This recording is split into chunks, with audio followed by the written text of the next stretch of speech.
नमस्कार, मावळ 24 तास मध्ये आपलं स्वागत। मी महादेव वाघमारे। मुंबई पुणे या दोन महानगराच्या मध्यवर्ती असलेल्या मावळ तालुक्यातील जमिनीला सोन्याच्या किमती आलेल्या आहेत। त्यामुळे मावळ तालुक्यातील बौर ग्रामपंचायत हद्दीमध्ये अनेक गटामधली 976 एकर जमीन ही परस्पर शेतकऱ्याला थांग पत्ता न लागता विक्री करण्याचा डाव रचण्यात आलेला आहे। जेव्हा या शेतकऱ्यांना नोटीस आल्या तेव्हा कळलं की आपली जमीन विकली जाती, तर यामध्ये ह्या जमिनीचे जे कागदपत्र सादर केलेले आहेत आणि शेतकऱ्याला नोटीस आलेली आहे आणि वर्तमानपत्रालाही जाहिरात देण्यात आलेली आहे। काय नेमकं प्रकरण आहे, काय सांगाल, काय नाव? ही मुंबईची पार्टी आहे। जमीन शेतकऱ्याला विश्वासात न घेता आणि ह्या जमिनीचा दूरच्या दूर न सह्या घेता त्यांच्या पेपर नोटीस केलेले आहे। काही इसार पावत्या पण झालेल्या आहे, पण त्यांच्या सह्या नसताना त्याची इसार पावती पण आढळण्यात आलेली आहे। आणि जर ही पेपर नोटीस इथलं नसतं तर शेतकरी कंप्लेंट त्याच्यात भराडल्या गेल्या असत्या, शेतकऱ्यांची फसवणूक झाली असती।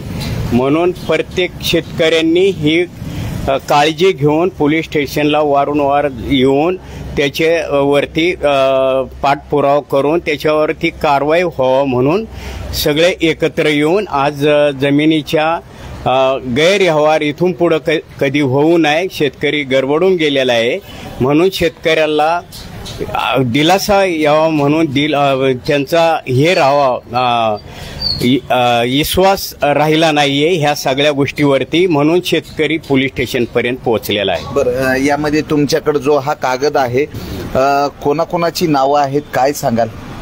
आता नावं एमओ केलेलं आहे, त्यांची नावं आहे मिश्रा म्हणून आहे, अजून हे पण आहे एजंट आहे, हे 2-3 एजंट याच्यामध्ये आहे। या ठिकाणचा हा जो कागद आहे या कागदमध्ये दिनेश मिश्रा आणि बाळासाहेब भैरू मोहोळ यांची या ठिकाणी बाळासाहेब भैरू मोहोळ यांची सही दिसत नाही आणि त्यानंतर जे घेणारे आहेत सौरभ एच बोरा आहेत आणि या ठिकाणी साक्षीदार अशा पद्धतीचे डॉक्युमेंट तयार करण्यात आलेले। मावळ तालुक्याला हे नवीन नाहीये की एकच जागा 4 जणांना विकण्याचे प्रकार अनेक वेळा उघडकीस आलेले आहेत। दुय्यम निबंधक कार्यालयामधनं जे दस्त आहेत, दस्त चोरीच्या पण घटना ह्या ताज्या आहेत, पण बौर गावची 976 एकर जमीन विकण्याचा जो डाव आहे या ठिकाणी रचनात आलेला आहे। काय नाव आणि काय सांगा? माझे नाव रवींद्र गोविंद भवार।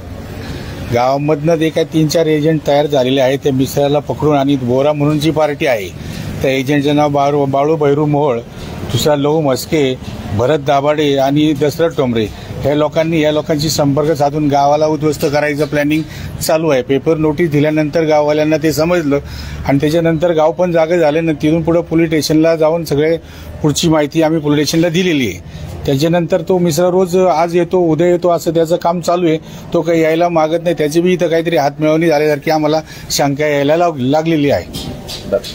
काय झालं नेमकं तुमच्या गावासोबत? काय नाव तुमचं? माझं नाव विलास भवन वाळुंजकर। आमच्या गावामध्ये 976 एकर जमीन ओपण्याचा कट केलेला आहे आणि तो आमच्याच गावातले काही एजंट आहेत, घेणारा बाहेरचा एक एजंट आहे आणि घेणारी एक मोठी कंपनी आहे। तर ही सर्व शेतकऱ्यांची फसवणूकच आहे।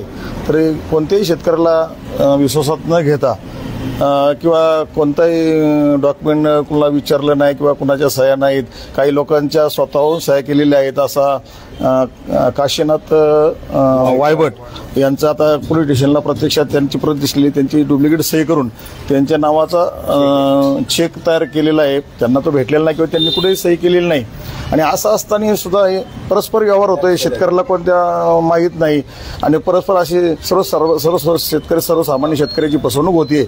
अशी होऊ नये तरी सर्व शेतकऱ्यांनी जागृत झालं पाहिजे।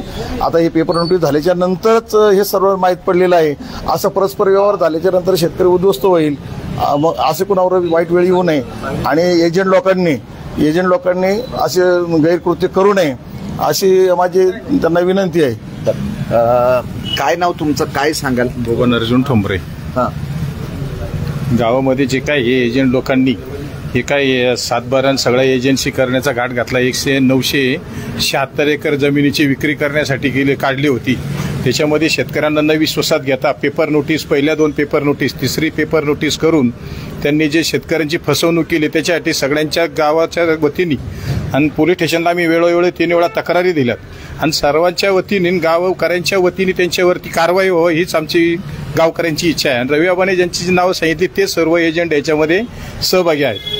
बरं, तुमचं गाव द्रुतगती महामार्गाच्या बाजूला आहे, तर त्या ठिकाणी काय म्हणजे शेतकऱ्याला काही शेती विकण्याबाबत काही कुणाशी बोलणं वगैरे झालं का? परस्पर हात झालेलो तिथं कुणाला न विश्वासात घेता, कुणाला न विचारता हे परस्पर त्यांच्या सहीने परस्पर एजंट लोकांनी हे 7/12 सगळ्यांनी घाट घातलेला आहे. तर मावळ तालुक्यातील सर्व शेतकऱ्यांना एक आव्हान आहे की आपल्या जमिनीचा 7/12 हा 15 दिवसाला 1 महिन्याला तपासला पाहिजे. कारण जर अचानक असे जर या बोगस दस्त होत असतील, त्यामध्ये जर ह्या बोगस दस्तामुळे शेतकरी जर देशोधडीला लागत असेल तर नेमकं या बौर गावच्या नागरिकांमध्ये भीतीचं वातावरण आहे. एकूण 976 एकर जमीन ही परस्पर विक्री करण्याचा डाव एजंट आणि मुंबईच्या धनिकांनी रचलेला आहे. या संदर्भात कामशेत पोलीस स्टेशनचे पोलीस निरीक्षक रवींद्र पाटील यांच्याकडे धाव घेतलेली आहे आणि असंच निवेदन तुम्ही कोणाकोणाकडे देणार आहे? हे निवेदन आम्ही पोलीस स्टेशनला पण दिलेलं आहे, पण आता यापुढं तहसीलदारला पण देणार आहे, जिल्हा अधिकाऱ्याला पण देणार आहे आणि आमदारांना पण दिलेलं आहे, याला पण दिलेलं आहे. म्हणजे याचा आम्ही सगळीकडं माहिती तर देऊन हे करणार आहे आणि सगळे शेतकरी जर याचा लवकरात लवकर जर निर्णय झाला नाही, ते गुन्हेगार आहे ते पुढं आले नाही, तर आम्ही सगळेजण उपोषणला पोलीस स्टेशन पुढं बसणार आहे. तुम्हाला हे प्रकरण केव्हा उघडकीस आलं आणि किती दिवसापासून तुम्ही पाठपुरावा करता? नाही, आम्हाला हे प्रकरण 1-1.5 महिने झाला सगळ्या गावकऱ्यांना समजलेले. ते पेपर नोटीसमुळे ते उघडकीस झालं. प्रभात पेपरला आलेले आहे आणि याच्या अगोदर त्यांनी इंग्लिश पेपरला दिलं, तर ते इंग्लिश पेपर सहसा आपल्या ग्रामीण भागात काय कोणी बघत नाही. त्यामुळे प्रभात पेपरला आल्यानंतर ते सगळ्या गावातल्या लोकांना समजलं. सगळ्यांनी मग सगळे एकत्र येऊन प्रत्येकाला विचारायला सुरुवात केली, बा तू दिले का, यांनी दिले का, असं केलं तर कुणी दिलेच नाही, कुणी सिग्नेचर नाही, काय नाही. आणि या सगळ्या अमाऊंटवरती या एजंट लोकांनी 52 लाख रुपये काहीतरी अमाऊंट उचललेली आणि त्याच्यावरती त्यांचा जो कारभार चालू आहे, याला थांबव त्याला थांबव, याची सही करा. आणि 2 शेतकऱ्यांना चेक दिलेत, त्यांच्या अकाउंटमध्ये पण जमा नाही, त्यांची सिग्नेचर पण नाही, त्यांच्या खात्यात पण आलेलं नाहीत. बरं, हे जे एजंट आहेत हे तुमच्याच गावचे आहेत? आमच्याच गावचे आहेत. या अगोदर या एजंटाकडनं काय फसवणूक नाही? तीच ह्याच्या अगोदर गावची कुणाची झाली असेल तर त्यांनी समोर आलं पाहिजे, पण ते ह्याच्या अगोदरचं काही कळलं नाही. पण आता हा लेटेस्ट विषय 1-1.5 महिन्यातला विषय आहे हा, त्यामुळे ह्याच्या अगोदरचं काही माहित नाही. कुणी दिली असेल की कुणाला फसवलं असेल तर तो समोर आला तरच कळणार ना. आता आपण कसं म्हणणार त्यांना फसवले म्हणून?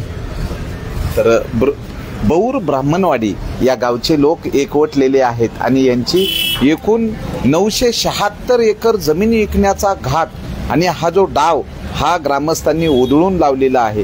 तर प्रशासनाने या घटनेची दखल घेऊन दोषीवर कारवाई करण्याची मागणी ग्रामस्थांच्या वतीनं होत आहे.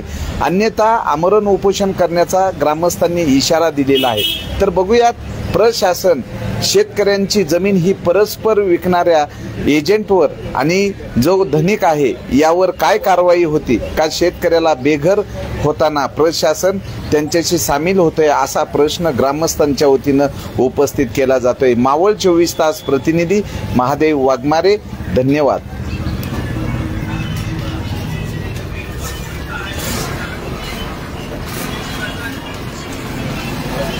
काय सांगताल या प्रकरणाबद्दल? नाही, या प्रकरणात सांगायचं झालं तर सर्व बौर गावातील ग्रामस्थ मंडळी इथे जमलेले आहोत आणि परस्पर तसं नाहीये, पण कमीत कमी 5 ते 6 वेळा आम्ही कामशेत चौकीला उपस्थित राहिलेलो आहोत. पण प्रत्यक्षदर्शनी कसं होतंय की याच्यामध्ये पोलीसच सहभागी आहेत की नाही हे असं आम्हाला आता जरा जाणवायला लागलं. कारण की काय होतंय की टाळाटाळीची उत्तरं दिली जात आहेत, सहकार्य केलं जात नाही. आणि याच्यामध्ये काय झालं की 2 भावामध्ये वाद होण्याचा एक विषय झाला. समजा मोठ्या भावाचं नाव जर तुम्ही पेपर नोटीसला दिलंय तर बारका भाऊ सुद्धा त्यांना एक विचारणा केली जाते की तू मला न सांगता परस्पर काय केलंय नक्की प्रकरण.